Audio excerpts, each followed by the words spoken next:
আমরা তো সবসময় মাছ মাংসের সাথেই থাকি, ভাজি ভর্তা। তো আজকে আমি আলাদাভাবে একটা নিরামিষ রান্না করব। মাঝে মধ্যে আমি যখন ঘরে অনেক রকমের তরকারি থাকে, তখন আমি তরকারি দিয়ে নিরামিষ রান্না করি। নিরামিষটা খেতে আমার কাছে খুবই ভালো লাগে। আমি যতই মাছ মাংস রান্না করি না কেন, আমার কাছে সবসময় সবজি নিরামিষ আর হচ্ছে শাক ভাজাটা খুবই আমার ভালো লাগে। তো আমি তেলে দিয়েছি আলু আর করলা, দিয়েছি অল্প করে নুন আর হলুদ। এখন দিয়ে দিচ্ছি আমি মিষ্টি আলু, বেগুন। তো আমি সবগুলো আস্তে আস্তে করে ভেজে নেব।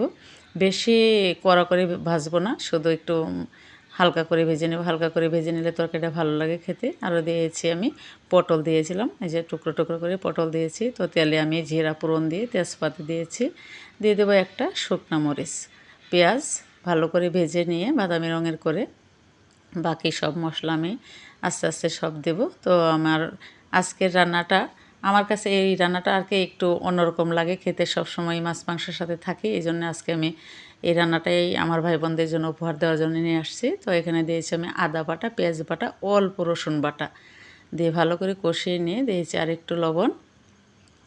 এখানে দিয়ে দেবো আমি হলুদ গুঁড়া, মরিচ গুঁড়া দেবো না আজকে, আমি শুকনো মরিচের গুঁড়া দেবো না, শুধু কাঁচামরিচ দিয়ে নিরামিষটা রান্না করব।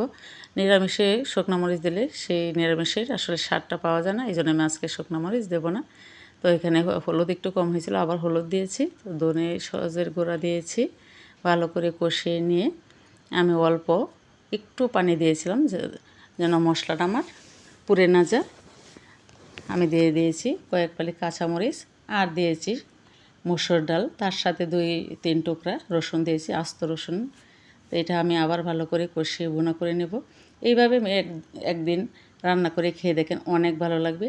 যে কোনো নিরামিষ সবজির সাথে ডালটা হলে ভালো লাগে। দিয়েছি কয়েকটা ছোলা, এই ছোলাটাও ভালো লাগে নিরামিষের সাথে। আসলে এক একজনের রান্না এক এক রকম, তো আমরা সবাই আসলে রান্না করতে পারি। আমি দিয়ে দেবো আরও এই সবজির সাথে কয়েক টুকরা টমেটো। তো আমার আজকেও গলাটা বসে গেছে, খুব কষ্ট হচ্ছে আমার ভয়েস দিতে। আজ 2 দিনে আমার গলা ব্যথা খুব। তো ভালো করে এটা কষিয়ে নেবো আমি। আর আমি সবসময় চেষ্টা করি যে যে কোনো তরকারি রান্না করার সময় আগে থেকে গরম পানিটা আমি রেডি করে রাখি। গরম পানি দিলে সবজিটা আসলে মজা লাগে, যে কোনো তরকারি হোক। আমি তো গরম পানি দিয়ে দিয়েছি ভালো করে কষিয়ে নিয়ে। তো আমার এই ভিডিওটা যারা দেখবেন, আমি আশা করি সবাই এই সবজিটাই রোজায় পরোটা বা রুটির সাথে খেয়ে দেখবেন, অনেক মজা হয়।